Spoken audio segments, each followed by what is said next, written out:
Hang on for the loop! Ah! 3, 2, 1. Liftoff. We have a liftoff.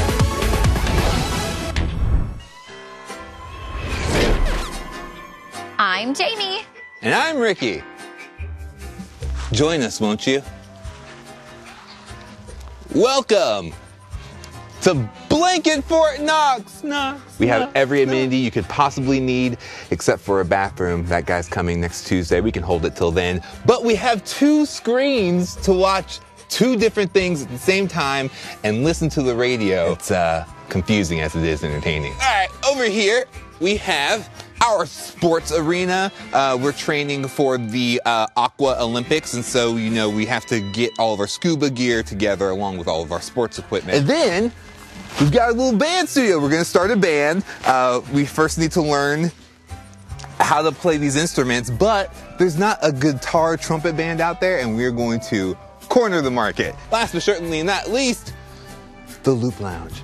I just really love it here. I feel like we should have been like having the show here. I agree. The entire time. Yes, it has everything that we need. We've got our snacks, we've got our drinks, we've got our tunes and our 2 TVs and clavy here. Man. It's perfect. We know exactly what to expect. Nothing but corner to corner comfort.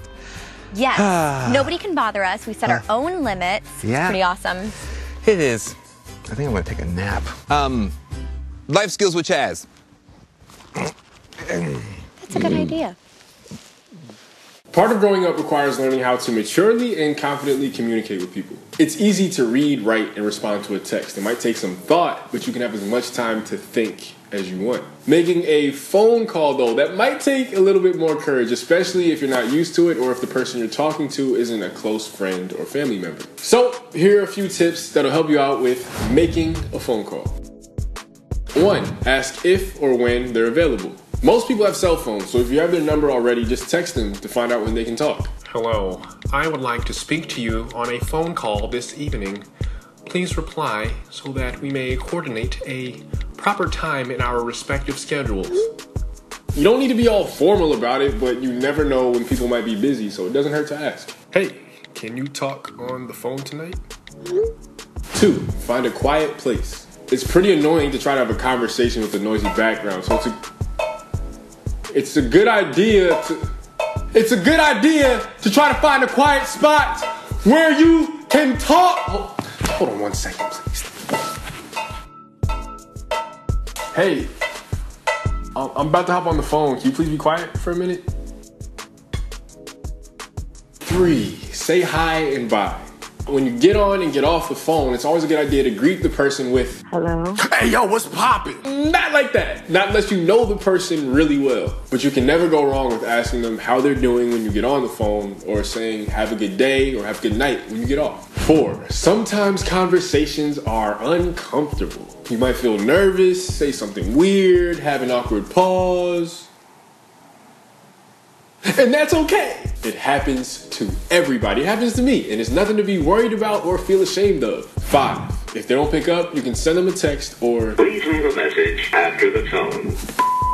If it isn't an emergency, just sending 1 text is okay. They'll get back to you when they can. I hope this helps, but if you have any more questions, please feel free to ask a parent or adult. Talk to you later. Can making a phone call be scary? Ask again later. See, that's the best part about this whole fort. No phones! No phones allowed. I love it. Is this all we're doing today? Absolutely. Oh, actually, no, we have a friend coming over. You invited somebody in here, Ricky! Yeah. Come on, it's our fort! I mean, I took a lot of courage to make a phone call. True. Speaking of courage, let's take a look at this next segment. I also ordered a pizza. A pizza with pepperoni? Oh, yeah. Yes! And then I told them to put pineapples on it and then take it off, throw that pizza away, and then make us a fresh pizza. Oh! Okay. You had to pay for 2 pizzas, sorry. Hey Loop, it's Leslie. Have you ever had to do something scary, like giving a presentation or like finding a seat in the cafeteria, maybe even playing a sport at school? Well, for me, that scary thing is singing and playing guitar in front of other people. And it's kind of ridiculous because I've been doing it for years now. I mean, I probably have done it at least 1,000 times. I'm not even kidding. I was in this band, this collective, this band, my own band, leading worship at church, leading worship at camp, singing at weddings. And I even made a music video for Switch. I'm holding on. Like for years of my life, that's all I did. And you would think that by now, I wouldn't be afraid of it. But no, every single time. I have to do this. Is there any way I cannot have to do this? I can't believe I said yes to this. Like, I've been dealing with fear my whole life, and it's the worst. Take, for instance, the last time that I had to get on stage and sing and play in front of people. Guitar. For me, fear shows up as hiding in the bathroom. Hi, I'm totally hiding in the bathroom before we go on stage. Over-prepping my notes, pacing around the space before the event begins, returning to the bathroom. This is what I do before I go on stage to try to get myself psyched up. To, I don't know, freak out, give myself another pep talk. I think it's gonna go well. There's definitely parts that I'm a little bit nervous about. Take a long walk, try to find some peace, start to pray, and then this moment, which is the worst, and then it's game time.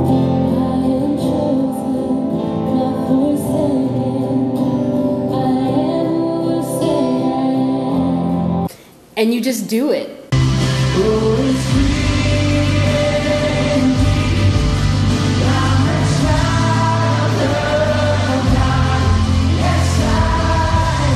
Don't chicken out. You say, you know what?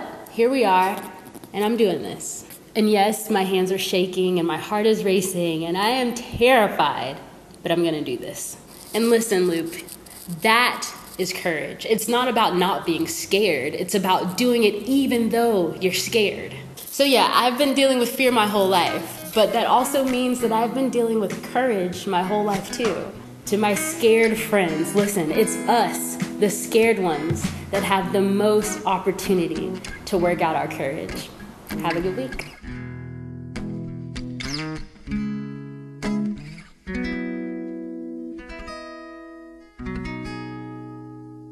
So while you guys were away, Sarah joined us in the fort. Hey, Sarah, welcome. Hey, cookies. Yeah, thank help you. yourself to You're whatever you welcome. like. Cookies, chips, foliage. Thanks for having me on the show. Yeah.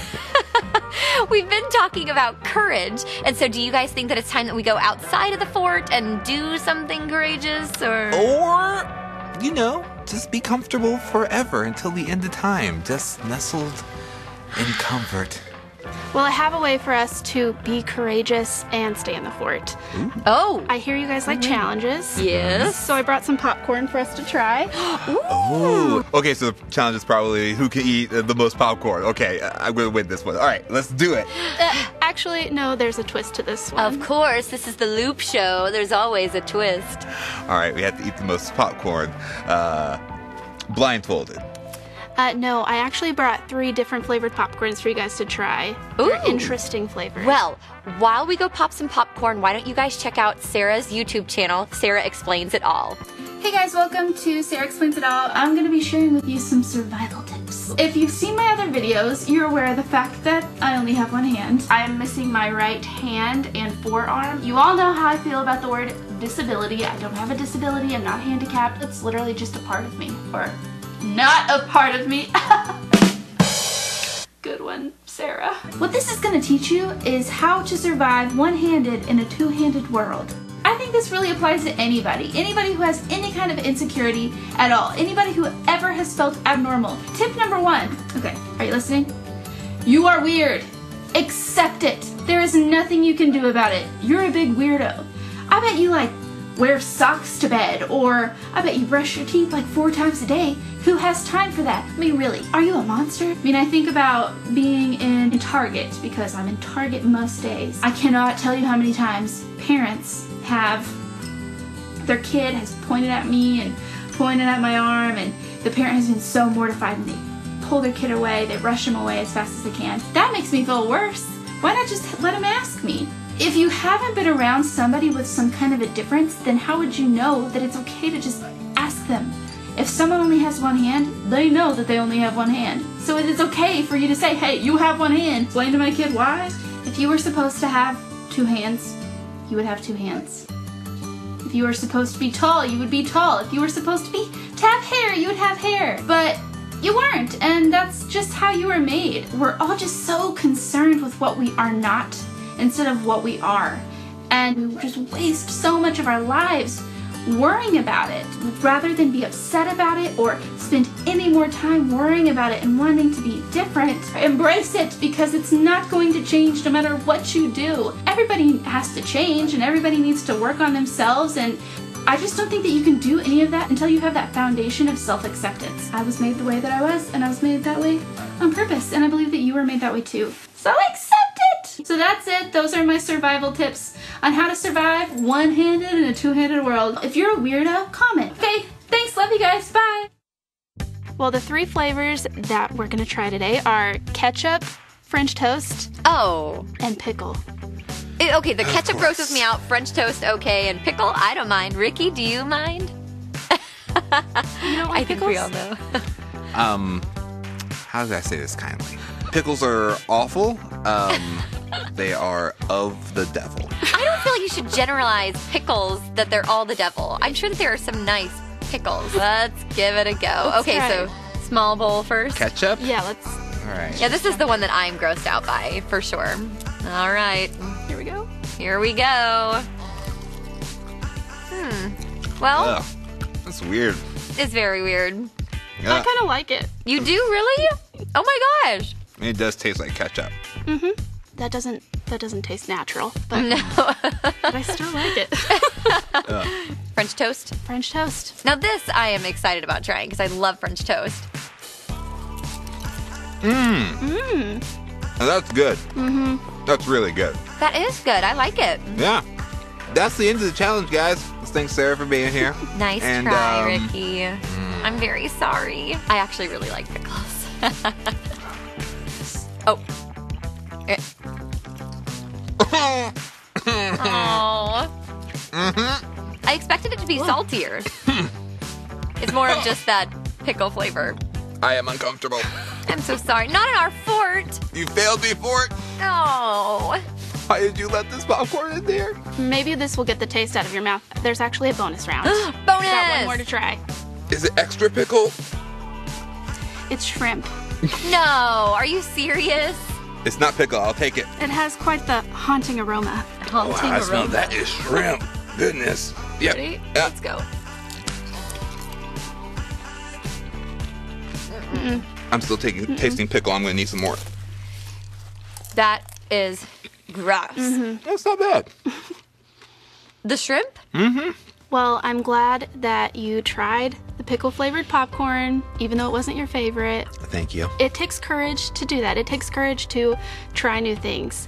Everyday courage doesn't have to be some big extravagant thing. Sometimes it is as simple as trying something new, or saying hi to somebody at school that you've never talked to before, or even just sharing your feelings and your ideas with your friends and the people around you. Yeah, you're so right. And I really did just want to thank you for being courageous and stepping out of your comfort zone and making your YouTube channel and just sharing your story. And because I know that it's going to encourage other people. I know that it can be really hard to talk about our vulnerabilities. So thank you for being so courageous and doing that. I know that I seem, really outgoing and that kind of stuff, but sometimes I get really nervous to talk to people, and just thank you for encouraging people to be courageous. You showing your courage kind of gives other people permission to show their courage. Like, oh, well, she can do that. I can do that. So thanks. Well, as my pastor says, we may impress people with our strengths, but we connect with them through our weaknesses. It's really, really true. So maybe we should step out of our comfort zone. No, not our comfortable fort. So we got to cancel the plumbing guy? Oh, yeah. He was going to be here on Tuesday. Yeah, Tuesday. Well, now we don't have to not go to the bathroom until Tuesday. Okay, fine. We'll go. We're going to step out of our comfort zone. Here we go. Deuteronomy 31:6. So be strong and courageous. Do not be afraid and do not panic before them. For the Lord your God will personally go ahead of you. He will neither fail you nor abandon you. Well, thanks for joining us today, Sarah. And thanks for helping us step out of our comfort zone. Today, you took baby steps into the unknown. And what about you? Are you ready to try something uncomfortable? Are you? Are you ready? Don't scare them, Ricky. Remember, when you are courageous, God will never abandon you. Try something risky. Be limitless. Be strong and courageous. Sarah, do you want to help us sign off? I'd love to. Enjoy the ride!